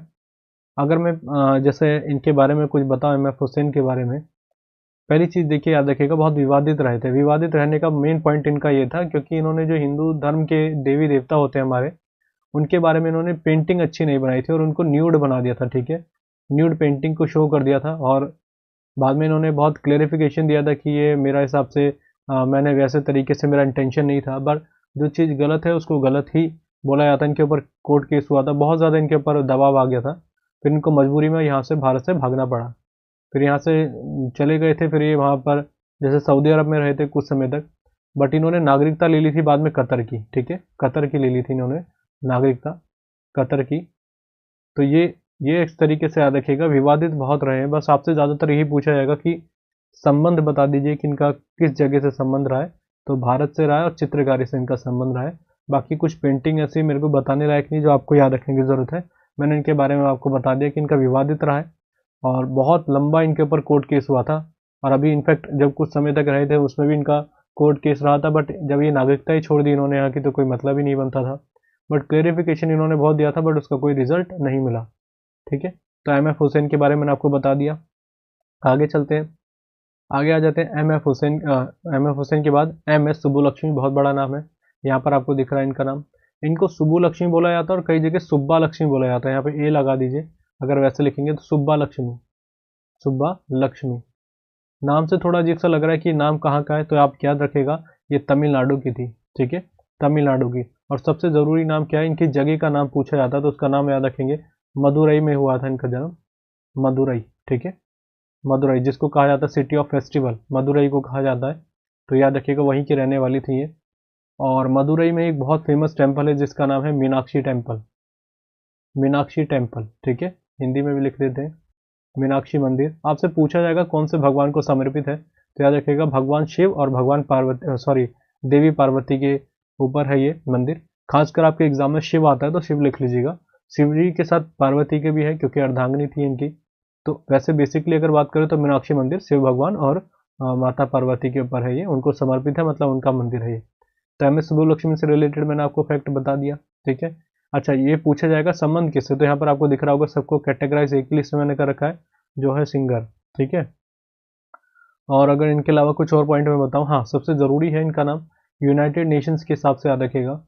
आपसे पूछा जाएगा कि यूनाइटेड नेशंस में एक पहली भारतीय महिला कौन है जिन्होंने यूनाइटेड नेशंस एक कार्यक्रम में, एक तरीके से इन्होंने कार्यक्रम करा था यूनाइटेड नेशन जनरल असेंबली में, तो याद रखिएगा कौन थी ये, एम एस सुब्बुलक्ष्मी इनका नाम है, या एम एस सुब्बुलक्ष्मी या सुब्बा लक्ष्मी बोला जाता है। बहुत डिटेलिंग में जाएगा। अच्छा, एक चीज़ और बताना भूल गया मैं आपको, बोला जाएगा भारत के फर्स्ट संगीतकार कौन थी जिनको भारत रत्न से सम्मानित किया गया था, यही थी एम एस सुब्बुलक्ष्मी, ठीक है। इनके बहुत बहुत बड़ा नाम है। अगर आप जैसा आज के टाइम पे लता मंगेशकर के नाम सुनते हैं, लता मंगेशकर ने, मैं जैसा बता रहा हूँ बहुत पुराना नाम है ये, लता मंगेशकर ने इनको कहा था कि तपस्विनी का नाम दिया था या टाइटल दिया था तपस्विनी। इनको नेहरू ने कहा था कि आप संगीत की रानी हैं, संगीत की रानी। तो आप समझ सकते हैं कि कितना बड़ा नाम रहा होगा इनका, जब इतने इतने बड़े पर्सनैलिटी इनको एक तरीके से संबोधित कर रहे हैं नाम से। एक और अगर बहुत डिटेल में जाएगा तो याद रखिएगा, इनसे पूछा जाएगा कि इनका संबंध कौन से संगीत से था। देखिए हमारे देश में 2 टाइप के संगीत है, एक है हिंदुस्तानी संगीत, दूसरा है कर्नाटक संगीत। अगर ये पूछा जाएगा तो याद रख लीजिएगा, पहला हिंदुस्तानी है, दूसरा कर्नाटका, और इनका संबंध है कर्नाटक संगीत से। देखिए कर्नाटक संगीत में आपको एक छोटा सा बता दूं, क्योंकि इतना डिटेलिंग में नहीं जाता। इसमें बहुत वैरायटी है कर्नाटक संगीत में, और अगर आप बोलेंगे तो सिंप्लिसिटी बात करें तो हिंदुस्तानी संगीत में, बट कर्नाटक संगीत एक ये भी कह सकते हैं टिपिकल होता है बहुत, और इनका उसी में पकड़ थी। ठीक है, तो कर्नाटक संगीत से इनका संबंध रहा है एम.एस. सुब्बुलक्ष्मी का। क्लियर हो गया नाम? बहुत बड़ा नाम था, इसलिए मैंने आपको बहुत डिटेलिंग में फैक्ट बता दिए। फिर रिवाइज कर लेते हैं। पहली बात, जन्म इनका मदुरई में हुआ था। मदुरई को कहते हैं सिटी ऑफ फेस्टिवल, मतलब त्योहारों का शहर। एक और चीज़ याद रखिएगा, यहाँ पर मीनाक्षी मंदिर पड़ता है। मीनाक्षी मंदिर को बोलेंगे तो भगवान शिव और पार्वती को समर्पित है। भारत रत्न से सम्मानित होने वाली पहली महिला कौन थी, या सॉरी पहली संगीतकार कौन थी, यही थी सुब्बुलक्ष्मी। पूछा जाएगा कौन से संगीत से इनका संबंध था, तो कर्नाटक संगीत से। और यूनाइटेड नेशंस में कार्यक्रम करने वाली, संगीत कार्यक्रम करने वाली पहली महिला के रूप में थी एम.एस. सुब्बुलक्ष्मी। क्लियर? और बस इतनी चीज़ याद रखिएगा। जैसे यूनाइटेड नेशंस आता है तो आप ये भी याद रखें कि यूनाइटेड नेशंस में पहली भारतीय महिला अध्यक्ष बनने वाली महिला कौन थी, तो विजया लक्ष्मी पंडित थी, जो जे.एल. नेहरू की बहन थी। ठीक है, आगे रिलेट कर लेते हैं, पहले इसको इरेज कर लेते हैं पूरा। अगला नाम कहाँ पर है, लता मंगेशकर। भीमसेन जोशी, हाँ सॉरी, भीमसेन जोशी के बारे में नहीं बात करी हमने। भीमसेन जोशी के बारे में पूछा जाएगा तो याद रखिएगा, इनका संबंध कर्नाटक से रहा था। पहला पॉइंट, बहुत बड़ा नाम है। पहले ज़्यादातर ये पूछा जाता कि इनका संबंध कौन से क्षेत्र से है, तो सिंगर रहे थे, संगीतकार। यहाँ पर भीमसेन जोशी की मैंने पिक्चर नहीं डाली है, बट आपको याद रख लीजिएगा बस भीमसेन जोशी के बारे में। ठीक है, तो क्या संबंध रहा है इनका, संगीत से रहा है, गायक रहे हैं बहुत बड़े। कर्नाटक में इनका संबंध रहा था। आपसे पूछा जाएगा कौन से घराने से, क्योंकि घराने से रिलेटेड भी पूछे जा रहे हैं, तो किराना घराना था इनका, घराना। ठीक है, किराना घराना, यहाँ पे मैं लिख देता हूँ। अगर आपसे पूछा जाएगा तो वैसे इतना डिटेल में नहीं जाता। इनकी एक बहुत फेमस चीज़ से बताऊंगा, आपको शायद याद भी आ जाए। जैसे इनके बारे में आप याद रखिएगा, आपने सुना होगा छोटे में, अगर 90s के टाइम पे आप गाने वाने के सुने होंगे 90s के टाइम के, तो कहते थे मिले सुर मेरा तुम्हारा, तो ये इन्हीं के द्वारा गाया गया था, पंडित भीमसेन जोशी। इनके आगे पंडित लगता था। ठीक है, तो ये याद रखिएगा। मैंने आपको पहला पॉइंट बताया, कर्नाटक से इनका संबंध रहा है, सिंगर रहे हैं। और अगर आपसे पूछा जाता है कि मिले सुर मेरा तुम्हारा किन्होंने गाया था, तो यही व्यक्ति थे, पंडित भीमसेन जोशी। अगला नाम बात कर लेते हैं, लता मंगेशकर। बहुत बड़ा नाम है। देखिए लता मंगेशकर और बी.आर. अम्बेडकर, जैसे मैंने आपको बताया, बी.आर. अम्बेडकर हो गए और लता मंगेशकर हो गए। इन दोनों का एक थोड़ी सिमिलरिटी ये थी, बी.आर. अम्बेडकर और लता मंगेशकर में, कि दोनों का ही जन्मभूमि एमपी रही है और कर्म भूमि दोनों की ही महाराष्ट्र रही है। ठीक है, तो इसलिए आपको इन दोनों को रिलेट करके याद रखिएगा। पूछा जा सकता है, क्योंकि हम डायरेक्टली जानते हैं महाराष्ट्र मुंबई में है, और बहुत लंबे समय तक इन्होंने गाने वहीं पर गाए हैं। कहीं अगर आपसे पूछा जाएगा जन्म कहाँ पर हुआ था, तो आप अभी, बहुत बड़ा नाम है, क्योंकि भारत रत्न से भी इनको सम्मानित किया गया था। तो याद रखिएगा, इनका संबंध तो महाराष्ट्र से रहा है, कर्म भूमि, बट जन्मभूमि इनकी रही थी मध्य प्रदेश में। और अभी इनका कुछ हाल पहले इनका निधन हो गया था। तो याद रखिएगा, बड़ा एक नाम है हमारे देश के लिए, तो इसलिए याद रखने की ज़रूरत है। अगला नाम है तीजन बाई। तीजन बाई भी बहुत बड़ा नाम है। इनको पांडवानी गायिका है ये। ठीक है, यहाँ पे लिख रखा है मैंने पांडवानी, हिंदी में भी लिख देता हूँ, पांडवानी गायिका। पांडवानी गायिका क्या है, देखिए नाम से थोड़ा सा दिख रहा है, पांडव, पांडव मतलब महाभारत से इनका संबंध है। महाभारत में एक देखिए ये क्या होता है, पांडवानी एक तरीके से, ज़्यादातर ये आप छत्तीसगढ़ वगैरह में देखेंगे। यहाँ पर एक तरीके का ये है कि जो महाभारत है उसको एक गायक गायिका के रूप में, या संगीत रूप में उसको एक तरीके से पोर्ट्रे किया जाता है, दिखाया जाता है, प्रदर्शित किया जाता है, और उसी चीज़ को पांडवानी कहा जाता है। ठीक है, तो ये ज़्यादातर छत्तीसगढ़ में होता है, अगर आप उस तरीके से देखेंगे। तो ये तीजन बाई का संबंध पूछा जाएगा, संबंध किससे है, तो सिंगर से। बट ज़्यादातर ये नहीं आता सिंगर, ये पूछा जाएगा किस तरीके से संबंधित, बहुत सारे संगीत दे दिए जाएंगे। तो पांडवानी गायिका है। ठीक है, जैसे मैंने आपको बताया महाभारत को एक तरीके से संगीत में कैसे पिरोया जाता है, तो उस तरीके से इसको पांडवानी एक तरीके से आप कह सकते हैं। तो इनके द्वारा ये गाया जाता है। ठीक है, बहुत बड़ा नाम है तीजन बाई का नाम, तो यह जरूर याद रखिएगा, कई बार पूछा गया ये। अगला नाम है गबरी देवी, जो राजस्थान के होंगे उन्होंने इनका नाम बहुत सुना होगा, गबरी देवी का। बहुत बड़ा नाम है गबरी देवी, राजस्थान के ये भी गायिका हैं। और बस आपको यही याद रखना है, पहला पॉइंट तो इनका मैंने आपको बता दिया, गबरी देवी सिंगर। दूसरी बात राजस्थान की है, अगर आपसे डिटेलिंग में जाएगा तो पूछेगा, तो आप याद रखिएगा। ठीक है, आगे बात हम कर लेते हैं बेगम अख्तर के बारे में। ये भी बहुत बड़ा नाम है, बेगम अख्तर। बेगम अख्तर भी सिंगर रही है, अगर हम बात करें कहाँ की, भारत की। और इनका संबंध अगर बहुत ज़्यादा डिटेलिंग में जाएगा तो याद रखिएगा फैज़ाबाद में। ठीक है, फैज़ाबाद, फैज़ाबाद यहाँ पे लिख देता हूँ मैं, फैज़ाबाद से इनका संबंध रहा है, और ये पूछा गया है वैसे स्टेट लेवल एग्जाम में, बट एसएससी जैसे छोटे एग्जाम में नहीं पूछा जाता इस जीके के पॉइंट ऑफ व्यू से। तो ये बेगम अख्तर का नाम याद रखिएगा। आगे नाम आ जाता है, देखिए यहाँ पर मैंने शायद नहीं दिखाया बेगम अख्तर को, बट बेगम अख्तर बहुत बड़ा नाम रहा है संगीत में। अगर आप छोटा बहुत अगर आपको नॉलेज है सिंगिंग के बारे में, तो इनका नाम आपने कहीं ना कहीं सुना जरूर होगा, बेगम अख्तर का नाम। अगला नाम आ जाता है जो हमारे नाम पे बात करते हैं, रविशंकर और जसराज।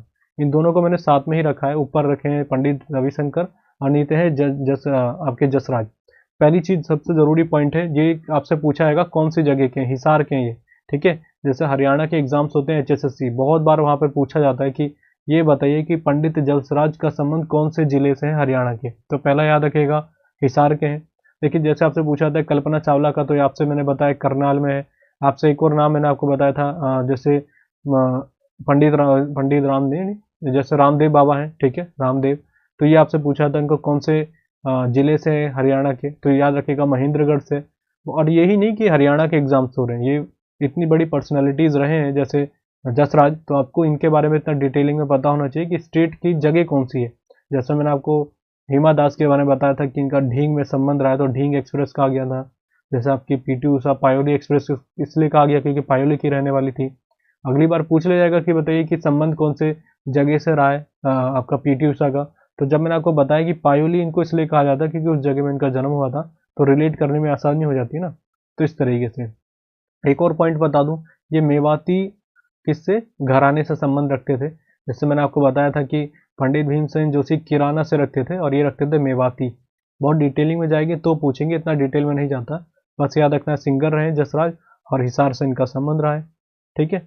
एक और पॉइंट मैं आपको बता दूं, जैसे कि इंटरनेशनल एस्ट्रोनॉमिकल यूनियन आपने सुना होगा, जिसको कहते हैं IAU, बहुत बार आपने सुना होगा। और इन्होंने ही पंडित जो जसराज थे इनको एक तरीके से सम्मान देने के लिए एक प्लानिट का 2006 में नाम रख दिया था इन्हीं के नाम पे। उस प्लानिट का नाम था VP32, ठीक है। वैसे पूछा जा सकता है, अभी रिसेंट के किसी एग्जाम में मैंने देखा था, हालांकि मैंने अपनी कई वीडियो में इनको मेंशन कर रखा है, अगर इनका नाम आएगा तो पंडित जसराज का मैं जरूर आपको बताता हूँ कि इनके नाम पे प्लानिट का नाम रखा गया था, बहुत बड़ा नाम था ये। और अब अगर आप गूगल का जो डूडल आता है, जैसे आपने गूगल देखा होगा जहाँ पर हम सर्च करते हैं, तो वहाँ पर आप कई बार देखते होंगे जब कुछ कुछ टाइम पे उसका फिगर बदल दिया जाता है, जैसे गूगल में कुछ और कर दिया जाएगा, ई में कोई बड़ा सा नाम आ जाएगा, किसी की फोटो आ जाएगी, तो उसी को डूडल कहा जाता है। तो इनका एक बार डूडल में भी नाम आया था और बहुत बड़ा नाम है। गूगल आप समझ रहे हैं पूरे विश्व में सबसे बड़ी कंपनी है, और ऐसी भारत की पर्सनैलिटी की वहाँ पर पिक्चर शो होती है, तो आप समझ सकते हैं कितना बड़ा नाम है। पंडित रविशंकर, देखिए सबसे ज़्यादा कंफ्यूजन क्यों होती है, इसलिए मैंने आपको इनको सितार के साथ प्रदर्शित करा है।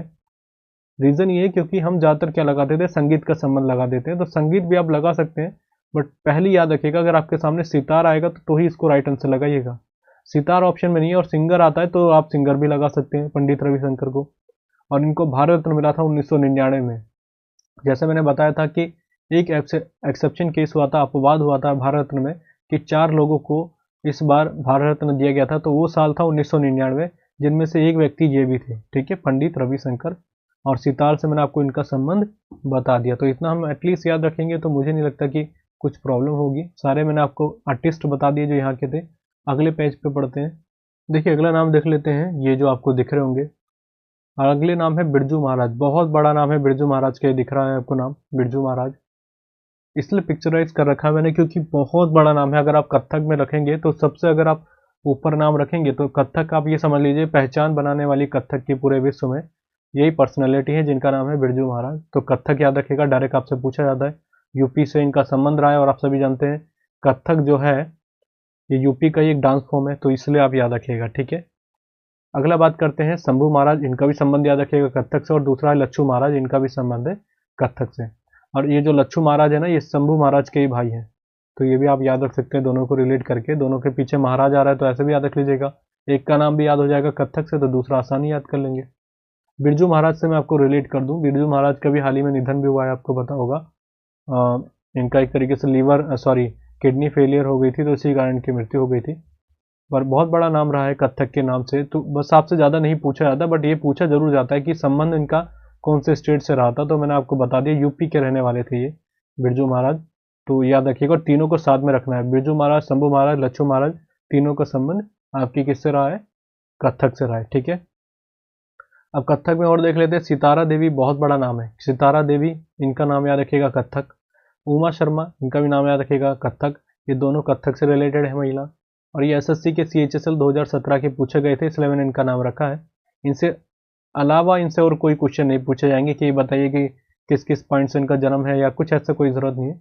बस आपको याद रखना है इन दोनों का संबंध कथक से, तो इनका नाम आपको किसी भी तरीके से माइंड में रखना है, ठीक है। आगे नाम बात करें, अगला है सोनल मानसिंह, ओडिसी से बहुत अच्छा रहा है इनका संबंध। देखिए इनको मोहिनी अट्टम भी आता है, भरतनाट्यम भी आता है, इनको कथक भी आता है अगर आप एक तरीके से देखें। बट बहुत तरीके से पारंगत है, या कह सकते हैं स्पेसिफिकेशन अगर आप बोलेंगे किस में इनका, तो ये है सोनल मानसिंह का ओडिसी से। और आपने इनको कई बार इंटरव्यू वगैरह में भी देखा होगा सोनल मानसिंह का। अभी हाल ही में शायद ये बीजेपी की सांसद भी बनी थी, जैसे आप सभी को मैंने बताया कि राज्यसभा के लिए राष्ट्रपति नॉमिनेट करते हैं अपने अलग अलग अच्छे क्षेत्रों में जिन्होंने काम करा होता है। तो वैसे ही सोनल मानसिंह को भी सम्मिलित करा था, नाम रखा था बीजेपी ने। तो आपने इनको कई जगह देखा होगा सोनल मानसिंह का। वैसे मैं आपको बता रहा हूँ, इनका हर जैसे जो भी डांस फॉर्म है सब में इनकी पारंगत है। पारंगत तो नहीं कहेंगे, हाँ अच्छे से कर लेती हैं, बट ओडिसी को बहुत अच्छे से करती हैं। तो इनके एग्जाम में ओडिसी ही आता है, तो ओडिसी रात लगाइएगा, ठीक है। आगे बात करें, अगला नाम है उदय शंकर। तो ये याद रखिएगा, उदय शंकर देखिए डायरेक्टली आपसे ये नहीं पूछा जाएगा कि कौन से डांस से इनका रिलेशन। उदय शंकर और मृणाली साराभाई, इन दोनों का संबंध नृत्य से है, बस नृत्य ही आता है डायरेक्टली ऑप्शन में। क्योंकि मैं इनके बारे में कोई स्पेसिफिक नहीं बोल सकता, क्योंकि डांस फॉर्म इनका कोई स्पेसिफिक नहीं कर सकते आप कहाँ से कि पूछा जाता है ये। बस ये आता है कि ये बताइए कौन से एक तरीके से संबंध रहा है, किस फॉर्म से रहा है, मतलब किस क्षेत्र से रहा है, पेंटर रहे या क्या रहे। तो आपको नृत्य याद रखना है दोनों का, ठीक है। आगे बात करते हैं हेमा मालिनी, बहुत ज़्यादा परेशान वाला क्वेश्चन है ये। कई लोग इसमें फिर से यूट्यूब पे भी कई लोगों ने बोला था कि आपने शायद गलत बता दिया। हेमा मालिनी मैंने बताया था आपको भारत रत्न, तो सॉरी भरतनाट्यम। कई लोग बोले थे मोहिनी अट्टम आता है इनको। मैं जैसे आपको कई बार बता चुका हूँ, या सोनल मानसिंह के टाइम पे ही मैंने आपको बताया था कि इनका मोहिनी अट्टम से भी अच्छा है। अगर आप बात करेंगे मोहिनी अट्टम भी इनको अच्छे तरीके से आता है, ऐसी बात नहीं है। बट पारंगत जो कहते हैं ना, जो बहुत अच्छी पकड़ है इनकी, तो भरतनाट्यम में ही है इनकी। तो याद रखिएगा, अगर आपसे पूछा जाता है कि किस में इनका अच्छी पकड़ है, तो भरतनाट्यम ही आपको याद रखना है, ठीक है। भरतनाट्यम, मोहिनी अट्टम आएगा। अगर भरतनाट्यम ऑप्शन में नहीं है तो आप मोहिनी अट्टम में जाइए, बट भरतनाट्यम ही आपको राइट आंसर लगाना है। हेमा मालिनी का आप कई बार देख लीजिएगा, आपको यूट्यूब वगैरह पे मिल जाएगा, भरतनाट्यम करते हुए दिखेंगे आपको, ये बहुत अच्छे से करती हैं ये। और आप सभी जानते हैं मद्रास से इनका संबंध रहा है, मद्रास की थी ये, फिर वहीं से इनको डायरेक्टर के द्वारा लाया गया था, यशराज देसाई। तो इन्हीं के द्वारा उनको फिर पहली बार टाइम दिया गया था फिल्मों में। तो फिर इन्होंने ये भरतनाट्यम को छोड़ दिया, पर भरतनाट्यम इनको बहुत अच्छे तरीके से आता था। इनको देखिए एक बार एसएससी के सीजन 2015 में पूछा गया था कि बताइए कि ड्रीम गर्ल किनको कहा गया, ड्रीम गर्ल, ड्रीम गर्ल। तो इन्हीं को आप सभी जानते हैं कि मूवी थी इनके ऊपर ड्रीम गर्ल पे, और इनको एक तरीके से टाइटल भी दिया जाता है, तो ये याद रख लीजिएगा, इन्हीं को कहा गया था, ठीक है। तो बस इतना मैंने आपको बता दिया। आगे बात करते हैं, रुक्मणी देवी अरुणले, ये रहा नाम, रुक्मणी देवी अरुणले हो गया। बहुत बड़ा नाम है रुक्मणी देवी अरुणले। पहले इनके बारे में बता दूं, इनका संबंध रहा है भरतनाट्यम से, ठीक है। पॉइंट हो गया क्लियर। देखिए ये भी भरतनाट्यम ही कर रही है, आपको दिख रहा होगा, तो ये राइट। रुक्मणी देवी अरुणले का नाम आपको इतना ज़रूरी है, इसलिए मैं आपको बता दूं पहले, क्योंकि इन्होंने ही, अगर आप बोलेंगे ना भरतनाट्यम को पूरे विश्व में पहचान दिलाने वाली महिला कौन थी, तो यही थी, अगर ऑप्शन में भी आता है तो। रीज़न ये है क्योंकि उस समय महिलाओं का जो एक तरीके से मैं आपको बताऊं कि इतनी अच्छी स्थिति नहीं हुआ करती थी भरतनाट्यम के रूप में। अगर आप बात करेंगे तो भरतनाट्यम जो हुआ करता था, इतना लोग नहीं पहचान करते थे, महिलाओं को इतना मौका नहीं दिया जाता था इस खेल इस नृत्य के प्रति। क्योंकि उस समय आप समझते हैं हमारा शुरू से पुरुष प्रधान देश रहा है, महिलाओं को आज भी कई जगह स्थितियों में नहीं दिया जाता। फिर भी इनको उस समय इन्होंने भरतनाट्यम को बहुत अच्छी पहचान दिलाई, भरतनाट्यम को रुक्मणी देवी अरुणले ने, इसलिए इनको बहुत बड़ा माना जाता है। ये भी कहा जाता है कि भरतनाट्यम को एक तरीके से पहचान बनाने वाली, या उसको एक पूरे रंगमंच के रूप में प्रदर्शित करने वाली पहली महिला रुक्मणी देवी अरुणले है। तो इसके लिए याद रखिएगा इनका नाम। देखिए ये एक बात बता दूं मैं इनके बारे में, एक अच्छा सा फैक्ट, कि ये प्रेसिडेंट भी बनने वाली थी। देखिए ऐसी किसी पर्सनैलिटी का नाम इतना ऊपर नहीं चले जाता है, किसी भी क्षेत्र की हो। इनको एक तरीके से प्रेसिडेंट बनने के लिए भी इनको एक इनविटेशन मिला था, बट इन्होंने उसको ठुकरा दिया था। इन्होंने बोला कि मैं राष्ट्रपति नहीं बनना चाहती, अगर मैं प्रेसिडेंट बन जाऊंगी तो मैं उस काम को नहीं कर पाऊंगी जिस काम से मेरी पहचान बनी है। क्योंकि कोई भी हो, अगर आप प्रेसिडेंट बन रहे हैं फिर आप कहीं भरतनाट्यम करने जा रहे हैं तो एक अच्छा नहीं लगेगी, पोजीशन अच्छी नहीं लगेगी, क्योंकि एक देश के सबसे बड़े एक ओहदे पे बैठे हैं आप। और ये अपने उस चीज़ को नहीं छोड़ना चाह रही थी, अपने पैशन को नहीं छोड़ना चाह रही थी। तो इसलिए उन्होंने बोला कि मैं राष्ट्रपति नहीं बनूंगी, बट इन्होंने शायद सांसद रही थी ये कुछ समय के लिए। और इन्होंने सबसे ज़्यादा ज़रूरी चीज़ क्या है, ये पशु प्रेमी थी बहुत ज़्यादा, ठीक है। बहुत, अगर आप कहेंगे एनिमल लवर थी, और बहुत अच्छे इन्होंने कानून लाने की कोशिश करी थी। जो हमारा बहुत अच्छे अच्छे कानून आए हैं जो आज के टाइम पे हैं जानवरों के प्रति, जैसे उनको किसी तरीके से इलीगल तरीके से मारा जाएगा, उसको बैन करा गया था, तो इसमें बहुत बड़ा रोल प्ले करा था इन्होंने। और इतनी बड़ी रही थी रुक्मिणी देवी रोंडले, जिन्होंने राष्ट्रपति पद को भी ठुकरा दिया था। आप समझ लीजिए राष्ट्रपति बन सकती थी ये, तो इन्होंने वो भी चीज़ ठुकरा दी थी। तो आप समझ सकते हैं कितना बड़ा नाम है रुक्मिणी देवी अरुणले। इतनी लंबी कहानी इसलिए बताई मैंने कि आपको याद रखने में आसानी हो जाए, कि भरतनाट्यम आपको तुरंत रट्टा मारने की जरूरत ना पड़े, स्टोरी याद रहेगी तो आप इजिली बना लेंगे, ठीक है। अगला नाम आ जाता है यामिनी कृष्णमूर्ति। बहुत बड़ा नाम है ये रहा आपको, यामिनी कृष्णमूर्ति। पूछा जाएगा संबंध किससे, भरतनाट्यम। पहली बात, दोनों का भरतनाट्यम, ये भी भरतनाट्यम, तीनों। अब अगर मैं आपको एक चीज़ और बता दूं इनसे रिलेटेड, आपको पूछा जाएगा इनकी ऑटोबायोग्राफी क्या है। वैसे आज तक नहीं पूछे गए एसएससी में, बट एक बार यूपी पीसीएस एग्जाम में पूछा गया, तो मैं यहाँ लिख देता हूँ, अ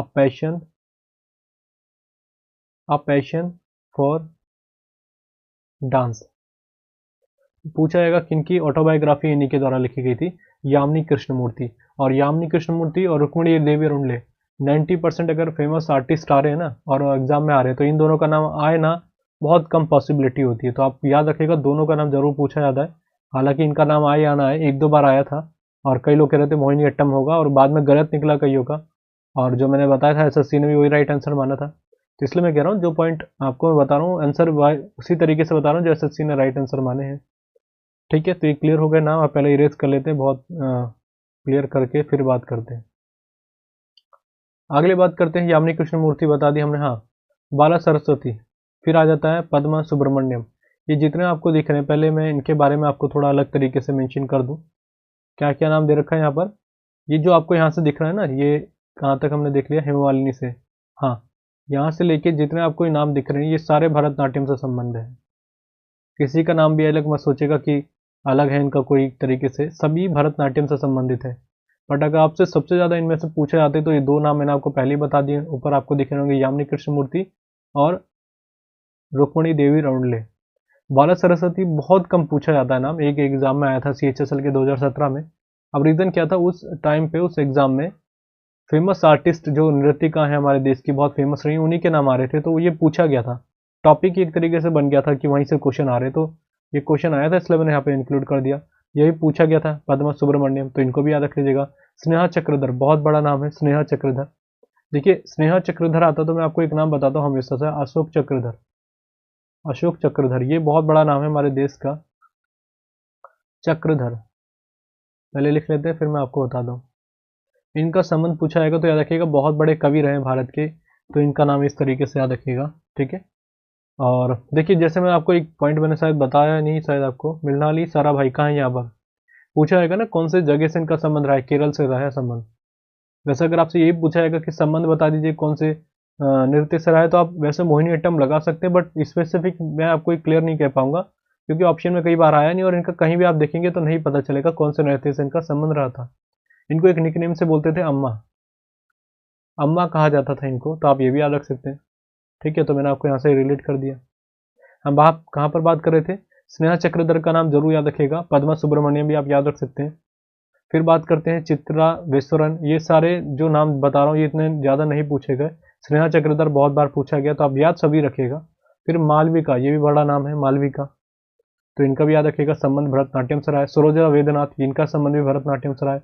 कृष्णा आर्य सुपर इंपॉर्टेंट है, यहाँ मैंने इंपॉर्टेंट मार्क कर दिया। लीला सैमसन इंपॉर्टेंट है, जिनके आगे मैं इंपॉर्टेंट मेंशन कर रहा हूँ उनको जरूर याद रखिएगा, पूछे जाते हैं। सरोजा वेदनाथ भी पूछा गया आपसे भरतनाट्यम का। ये सारे तो पूछे गए, बट इनकी फ्रीक्वेंसी किसकी ज़्यादा रही है, ज़्यादातर कौन से क्वेश्चन पूछे गए, उनको आप अलग तरीके से पढ़ें, ठीक है। उन पर ज़्यादा फोकस रखना, बाकी आप छोड़ भी सकते हैं एक आध नाम को, जैसे मैंने आपको बताया कि बाला सरस्वती को आप छोड़ सकते हैं, बस एक बार देख लीजिए तो आपको याद हो जाएगा, ठीक है। ये सारे नाम हो गए जो हमने रिलेट करे थे आपको। आगे देख लेते हैं, और नाम भी है हमारे जो ज़रूरी बन जाते हैं हमारे लिए। अगला नाम है जाकिर हुसैन, जिनका संबंध रहा था आपके तबला वादक के रूप में। ये रहे देखिए तबला, और ये रहे जाकिर हुसैन। आपने कई बार इनको टीवी ऐड में वगैरह में भी देखा होगा, जैसे एक ऐड करते थे ताज जो आती थी आपकी चाय के लिए, तो जाकिर हुसैन आपने उनको देखा होगा। बहुत बड़ा नाम है जाकिर हुसैन। जैसे मैंने आपको बताया था कि डॉक्टर जाकिर हुसैन से इनको मिसमैच ना करें। डॉक्टर जाकिर हुसैन हमारे देश के पहले मुस्लिम राष्ट्रपति थे और नंबर पे बात करेंगे तो तीसरे थे, और पहले से राष्ट्रपति रहे थे जो अपने कार्यकाल के दौरान जिनकी मृत्यु हो गई थी। तो ये इस तरीके से याद रखिएगा, दोनों अलग अलग नाम है, ठीक है। तबला वादक आपने बात कर दी। अल्लाह रखा आ गया, तो अल्लाह रखा से आप याद रख सकते हैं किन के बेटे थे अल्लाह रखा के, ये जाकिर हुसैन अल्लाह रखा के बेटे थे। बट अल्लाह रखा से बड़ा नाम करा था जाकिर हुसैन ने, जिनके फादर थे, फादर का नाम देखिए, इनका भी नाम बड़ा है अल्लाह रखा का, अगर आप सुनेंगे तबला वादक के रूप में। बट जाकिर हुसैन जैसे मैंने आपको बताया, इनको ऐड भी मिले थे। आप कितने भी आर्टिस्ट देखेंगे, कितने बड़े भी रहे हो, जैसे मैं इनका नाम बताऊंगा आपको, ये जैसे आपके इनके नाम अलाउद्दीन के बारे में बताऊंगा, अजमत अली खां के बारे में, सॉरी, इनका नाम भी आपने कई बार ऐड वगैरह में बहुत कम देखा होगा, अभी रिसेंट में आया था इनका एक दो ऐड में नाम। बट जब इतना बड़े आर्टिस्ट बन जाता है, जब ऐड वगैरह में आ जाए, तो समझ लीजिए बहुत बड़ा नाम है वो, क्योंकि इतना नाम वैसे भी नहीं मिल पाता इनको, चाहे कितने भी टैलेंट हो, क्योंकि लोग इतना पसंद नहीं करते ये सब। बाकी सब लोग जैसे फिल्मों के गाने वगैरह ज़्यादा पसंद करते हैं, ठीक है। क्लासिकल वगैरह में ज़्यादा, इंडिया में ज़्यादा जोर नहीं है, बाकी और जगह में तो बहुत ज़्यादा रहता है। तो हमने कहाँ पर बात कर ली, अल्लाह रखा का नाम याद रखिएगा और जाकिर हुसैन का नाम याद रखिएगा, दोनों नाम बड़े हैं। आगे बात करते हैं हरिप्रसाद चौरसिया, सुपर इंपॉर्टेंट नाम है ये, एसएससी के सीजीएल 2015 में पूछा गया था, फिर रिपीट हो गया अभी आपके रिसेंट के एग्जाम में 2019 में। तो बांसुरी वादक रहे, तो इनको याद रखिएगा। बांसुरी वादक के रूप में दो आपको नाम याद रखने, एक तो पन्नालाल घोष और एक हरिप्रसाद चौरसिया, ये रहे पन्नालाल घोष। इन दोनों का नाम आपको बांसुरी वादक के रूप में ही याद रखना है, दोनों पूछे जा चुके हैं, इसमें ज़्यादातर आपका ये पूछा जाता है पन्नालाल घोष, तो इस तरीके से याद रखिएगा, दोनों का संबंध बांसुरी वादक से रहा है, ठीक है। और फ्लूट कहते हैं जिसको, बांसुरी को, ये तो आप समझते होंगे। आगे बात करते हैं, और तबला को तो आप सभी जानते हैं, तबला ही कहते हैं इंग्लिश में भी, और वादक मतलब मैस्ट्रियो। आगे बात करते हैं, ली कार्बूजियर, बहुत इंपॉर्टेंट नाम है ली कार्बूजियर, ये रहे। और आपसे पूछा जाएगा कि चंडीगढ़ का डिजाइन बनाने वाले व्यक्ति कौन थे, वास्तुकार, आर्किटेक्ट, तो यही थे ली कार्बूजियर। आर्किटेक्ट के रूप में इन्होंने अपनी पहचान बनाई थी, तो इनका नाम याद रखिएगा, चंडीगढ़ का डिजाइन बनाया था। हाँ, पूछा जाएगा कौन सी कंट्री के थे, तो फ्रांस के रहे ये, ठीक है। फ्रांस के बहुत बड़े नाम था ये इनका, फ्रांस का, तो ये याद रखिएगा। हमने बात कर ली कार्बूजियर के बारे में भी। आगे बात करते हैं हार्वर्ड बेकर, एडवन लुटियंस, इन दोनों का नाम भी बहुत ज़रूरी है। यहाँ पे मैंने पिक्चराइज तो नहीं करा, बट नाम इनका ज़रूरी इसलिए बन जाता है क्योंकि यहाँ से क्वेश्चन बहुत पूछे जाते हैं। पहले बता दूं इन दोनों के साथ, इन दोनों ने मिलकर अलग अलग तरीके से एक दो काम करे थे। पहला नाम इनके साथ में रूप में जो इन्होंने करा, पहला करा था इन्होंने पार्लियामेंट, हमारे देश की जो पार्लियामेंट है। दूसरी इन्होंने करा था प्रेसिडेंट हाउस, जिसको कहते हैं राष्ट्रपति भवन। ये दोनों को बनाने वाले व्यक्ति इन दोनों ने मिलकर बनाया था। बट इनके अलग अलग रूप से बात करें कि इन्होंने अलग अलग कौन कौन से काम करे थे, तो पहला जो लुटियंस ने करा था, एडविन लुटियंस ने, इन्होंने बनाया था हमारे देश का जो आज के टाइम पे इंडिया गेट है, इन्हीं के द्वारा बनाया गया था। आर्किटेक्ट थे ये मतलब, और दोनों ब्रिटिश थे, आप समझ रहे होंगे क्योंकि उस समय ब्रिटिश ही थे। अब हार्वर्ड बेकर की बात करें तो इन्होंने सेंट्रल सेक्रेटेरिएट बताया था, सेंट्रल सेक्रेटेरिएट। आप सेंट्रल सेक्रेटेरिएट को एक बार चेक कर लीजिएगा, स्पेलिंग क्या होगी। इसको हिंदी में कहते हैं केंद्रीय सचिवालय। एक बार इसको सेंट्रल सेक्रेटेरिएट को आप चेक कर लीजिएगा, इसकी मुझे स्पेलिंग याद नहीं आ रही क्या होगा, तो सेंट्रल सेक्रेटेरिएट बोल रहा हूँ, ऐसा में इंग्लिश में होता है, कहीं गलत स्पेलिंग लिख दूँ तो गलत हो जाएगा, आप एक बार इसको जरूर चेक कर लीजिएगा जो इंग्लिश मीडियम वाले हैं। वैसे मैंने इसको हिंदी में बता दिया, केंद्रीय सचिवालय इसको कहा जाता है, दिल्ली में है, ठीक है। बहुत अच्छा इलाका है, पोर्ट्स इलाका है, अगर आप देखेंगे, मतलब खासकर आप बात करेंगे तो जो लीडर हैं बड़े बड़े इसी इलाके के आसपास रहते हैं, केंद्रीय सचिवालय के आसपास, ठीक है, सेंट्रल सेक्रेटेरिएट। आगे बात करते हैं, एडविन लुटियंस बता दिया मैंने आपको दोनों के बारे में। फिर है एन राजम, ये एक बार पूछा गया बस एक बार, और एन राजम के बारे में पूछा आएगा तो याद रखिएगा, ये वायलेंस इनका संबंध रहा है। और राज से आप फिल्मों में जैसे आपने देखा होगा, शाहरुख खान वगैरह जो मूवीज आती तो वायलिन बजाते हैं कई फिल्मों में, तो इस तरीके से याद रख लीजिएगा, राज उनका नाम ज़्यादातर देखने को मिलता था, ठीक है। एन राजम हो गया, एक बार पूछा गया एसएससी का, इसलिए मैंने इसको इसमें इंक्लूड करा है, छोड़ना नहीं चाहिए था क्योंकि रिपीट होने के ज़्यादातर चांसेस हो जाते हैं। अगला नाम है अलाउद्दीन खान, बहुत इंपॉर्टेंट नाम है, सरोद वादक रहे थे, सरोद को इंग्लिश में भी सरोद ही कहते हैं, ठीक है। अलाउद्दीन खान बहुत बड़ा नाम है, मैंने यहाँ पर मेंशन नहीं करा, बट याद रखिएगा सरोद वादक, एसएससी का पूछा गया क्वेश्चन है। इन्हीं के जैसे एक और व्यक्ति हैं अजमत अली खां, ठीक है, अजमत अली खां, अजमत अली खां आपको दिख रहे हैं ये, ठीक है। पहले इनको नाम मैंने बताया नहीं, अकबर अली खां, दोनों का संबंध ही सरोद से, तीनों का नाम संबंध कहाँ पर चलेगा, ये रहे, अकबर अली खां, अजमत अली खां और अलाउद्दीन खान। अलाउद्दीन खान तो बहुत, अगर मैं उनकी पिक्चराइज आपको करना भूल गया, नहीं तो मैं दिखाता हूँ उनकी फ़ोटो, बहुत बड़ा नाम था, अलाउद्दीन खान का नाम भी सरोद के रूप में, वैसे पहचान इन्होंने ही दी थी। अब ये हैं जो आपको दिख रहा होगा, आपने इनको कपिल शर्मा के शो में भी देखा होगा, बहुत बड़ा नाम है। एक ऐड में भी आए थे अभी रिसेंट, कोई टी ऐड था, मतलब चाय वाला, कोई चाय पत्ती का कोई ऐड था, तो इसमें आए थे, कपिल शर्मा शो में भी आए थे। और इनको अभी भारत का सबसे सर्वोच्च पुरस्कार में सेकंड नंबर पे जो आता है वरीयता में, जिसका नाम है पद्म विभूषण, वो मिला था इनको, अजमत अली खां को, तो याद रखिएगा। और अकबर अली खां कई बार पूछा गया है, तो इन तीनों का नाम आपको छोड़ना नहीं है, कहने का मतलब यह है तीनों का संबंध सरोद से ही रहा है। अगला नाम करते हैं पंडित रविशंकर, बहुत बड़ा नाम है, एसएससी के CHSL 2013 में पूछा गया था, तो याद रखिएगा पंडित रविशंकर का संबंध है संतूर से। और संतूर पूछा जाता है कौन से जगह का वाद्य यंत्र है, ये जम्मू में, मतलब जम्मू में बहुत पुराने जमाने से वाद्य यंत्र को प्रयोग किया जाता था संतूर को, तो इसलिए पूछा जाता है कई बार ऐसे एग्जाम्स में कि संतूर का संबंध कौन से स्टेट से रहा है, कौन सी जगह से, जम्मू से रहा है इसका, ठीक है। अगला बात करते हैं उस्ताद बिस्मिल्लाह खां। उस्ताद बिस्मिल्लाह खां का नाम, फोटो तो मैं यहाँ पे दिखा ही नहीं, बट आप समझ लीजिए बहुत बड़ा नाम है, हमने छोटी छोटी क्लासेस में इनका नाम पढ़ा है। बिस्मिल्लाह खां का संबंध शहनाई से रहा है, ठीक है, शहनाई को आप शहनाई ही कहेंगे इंग्लिश में भी। और बस याद रखिएगा, देखिए जैसे मैंने इनके बारे में एक पॉइंट बताया था आपको कि वो व्यक्ति थे, जब देश आज़ाद हुआ था 1947 में, तो एक प्रथा बन गई थी कि हम एक तरीके से झंडा फहराएंगे, हमारे प्रधानमंत्री उस समय जवाहरलाल नेहरू ने करा था, सबसे ज़्यादा बार उनके नाम ही रिकॉर्ड 17 बार करा उन्होंने, 16 बार इंदिरा गांधी ने करा है।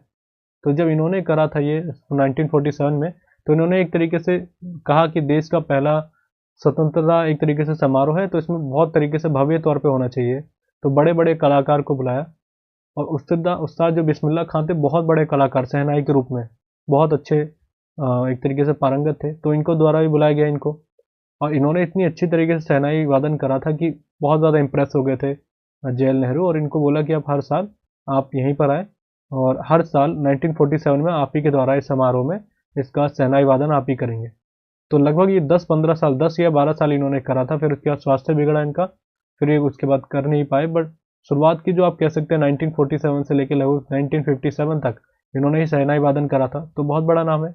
और भारत रत्न इनको मिला ही है, आप सभी जानते हैं, ठीक है, तो बहुत बड़ा नाम है, इसलिए याद रखिएगा शहनाई वादन के रूप में। फिर है D.R. महालिंगम। D.R. महालिंगम के बारे में आपको कुछ ज़्यादा तो मैं पॉइंट नहीं बता सकता, बस याद रखिएगा संबंध से इनका सिनेमा से संबंध रहा इनका। अगला नाम है भूपेन हजारिका, मैंने आपको बताया था बहुत बड़ा नाम है, इनका भी संबंध सिनेमा से रहा है। और इनका जो जन्म हुआ था सादिया जगह में हुआ था, सादिया, सादिया असम में ही है एक जगह, असम के रहने वाले हैं। और आप तभी जानते हैं कि भूपेन हजारिका सेतु जो असम में है उसका नाम है ढोला सादिया ब्रिज, ढोला सादिया ब्रिज, सादिया इसलिए क्योंकि ये उस जगह के, इस डिस्ट्रिक्ट के रहने वाले थे, और इन्हीं के नाम पे उस ब्रिज का नाम रख दिया गया। इनका संबंध देखिए, कवि भी थे, राइटर भी थे, सिंगर भी थे, म्यूजिक डायरेक्टर भी कह सकते हैं, बहुत बड़े रूप से इनका हर तरीके से इनको नॉलेज थी। खासकर आप एक ओरिएंटेड बोलेंगे पॉइंट तो सिनेमा हो जाता है, उससे इनका संबंध रहा था। भूपेन हजारिका का असम के रहने वाले थे, तो ये भी याद रखिएगा। जैसे सत्यजीत रे में आपको बता रखा है 1992 में इनको ऑस्कर के लिए नॉमिनेट किया जाता है लाइफ टाइम अचीवमेंट के लिए, और इनको मिलता है। और 1992 में ही भारत का सर्वोच्च पुरस्कार भी मिल जाता है, जिसका नाम था भारत रत्न, तो ये भी याद रख लीजिएगा, बहुत ज़रूरी नाम है, ठीक है। और इसके अलावा कुछ पॉइंट और बताऊं, जैसे हाँ चलिए इतना याद रखना हमको। फिर है दादा साहब फाल्के, बता चुका हूँ, भारतीय सिनेमा का जो कहेंगे जनक या फादर ऑफ इंडियन सिनेमा किनको कहते हैं, दादा साहब फाल्के, क्योंकि उन्होंने भारत की पहली फिल्म बनाई थी जिसका नाम था राजा हरिश्चंद्र मूवी, राजा हरिश्चंद्र मूवी। और भारत की पहली मूक फिल्म थी जो बोलने वाली, जिसमें आवाज़ नहीं थी कोई भी। और इसके अपोजिट मैंने बताया था, जैसे आप इसको याद रखते हैं तो 1931 याद रख लीजिए, 1931 में भारत की पहली बोलती फिल्म आती है जिसका नाम था आलम आरा, आलम आरा, ठीक है, आलम आरा। तो ये सब चीज़ें याद रखिएगा, पहले मैं ऑलरेडी आपको बता चुका हूँ, रिवीजन बेसिस में हमने समझ लिया। और भी बहुत सी पर्सनैलिटीज़ हैं जिनके बारे में हम पढ़ सकते हैं, मैं आपको कुछ रिलेट करके बता दूं, जैसे कि विजय लक्ष्मी पंडित भी आपसे पूछा जाएगा कि कौन थी यूनाइटेड नेशंस में पहली, अगर हम बात करें महिला के रूप में बनी थी, कह सकते हैं अध्यक्ष, ठीक है, उनका नाम याद रखिएगा। अब मैंने शायद आपको एक नाम मेरे से छूट गया है, मैं आपको सारे बता दिए थे, टी बाला सरस्वती का नाम नहीं बताया मैंने आपको, ठीक है, मैं उनका भी नाम लिख देता हूँ पहले यहाँ पे, एक मिनट इसको इरेज कर देते हैं, फिर टी बाला सरस्वती नाम याद आ गया एकदम से, यहाँ पर मेंशन नहीं कर रखा मैंने, ठीक है, टी बाला सरस्वती, टी बाला सरस्वती का नाम याद रखिएगा, उनका संबंध आपसे पूछा जाएगा तो याद रखेंगे भरतनाट्यम से। बहुत बड़ा नाम है टी बाला सरस्वती। और कह सकते हैं कि महिला के रूप में जिन्होंने पहली बार प्रदर्शित करा था भरतनाट्यम को। वैसे तो मैंने आपको बता दिया था कि इनके बारे में कि अरुणले था, जिनका नाम रुक्मणी देवी अरुणले, उन्होंने भरतनाट्यम को पहचान दिलाई। बट इनका भी बहुत बड़ा नाम रहा है, अगर आप उनके साथ बोले तो बाला सरस्वती को आप नाम नहीं छोड़ सकते, तो इनका संबंध रखिएगा भरतनाट्यम से। सितारा देवी मैंने आपको नहीं बताया, सितारा देवी, पहले इनका नाम इंग्लिश में लिख देते हैं ना, टी बाला सरस्वती, टी बाला सरस्वती नाम हो जाता है। सितारा देवी, सितारा देवी का संबंध भी याद रख लीजिएगा, पूछा जाएगा किससे संबंध रहा है सितारा देवी का, तो इनका संबंध रहा था कथक से। ठीक है, बहुत बड़ा नाम है सितारा देवी, और एसएससी में कई बार रिपीट हो चुका है ये। अब देखिए, इनको इतना बड़ा नाम था ये कथक के रूप में, तो आप ये समझ लीजिए कि रविन्द्रनाथ टैगोर ने इनको एक तरीके से कहा था कि कथक की रानी कहा था इनको, या आप कह सकते हैं क्वीन ऑफ कथक, ये रविन्द्रनाथ टैगोर ने इनको एक टाइटल दिया था। जैसे मैं कुछ और आपको पर्सनैलिटी के बारे में बताऊं जिनका नाम मैंने आपको ऑलरेडी बता चुका हूँ। अरुणा आसफ अली, वैसे तो गांगुली था उनका नाम, और अरुणा आसफ अली ग्वालियर टैंक मैदान में इकलौती महिला थी जिन्होंने एक तरीके से झंडा फहराया था भारत का। भारत रत्न से भी सम्मानित किया गया था उनको।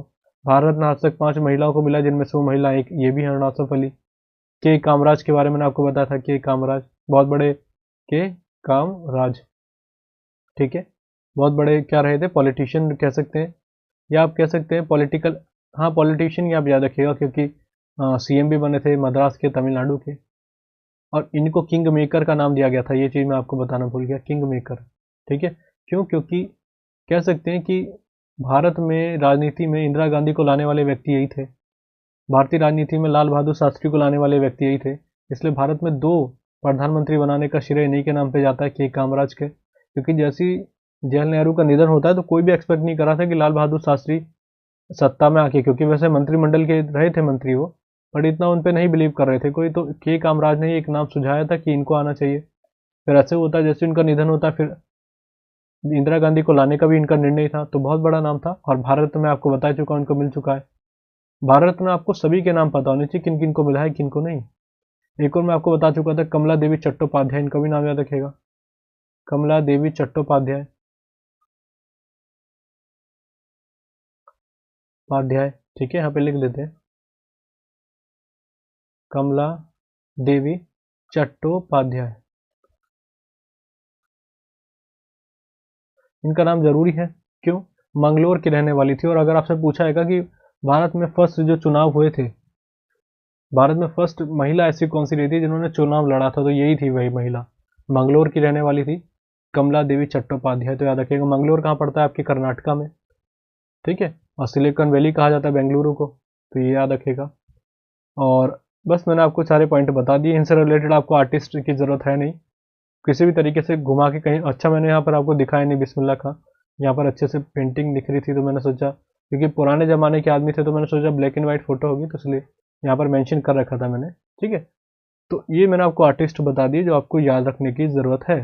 अच्छा, आपसे पूछा जाएगा कि भारत में पहली बार इलेक्शन कब हुए थे? 1937 में। बट अगर आपसे पूछा जाएगा भारत आज़ाद भारत में पहली बार चुनाव कब हुए थे, तो 1952 में, लोकसभा के चुनाव, ठीक है, ये भी याद रखिएगा। तो क्लियर हो गया, सारे पॉइंट हमने डिस्कस कर लिए हैं। अगला टॉपिक की तरफ बढ़ते हैं।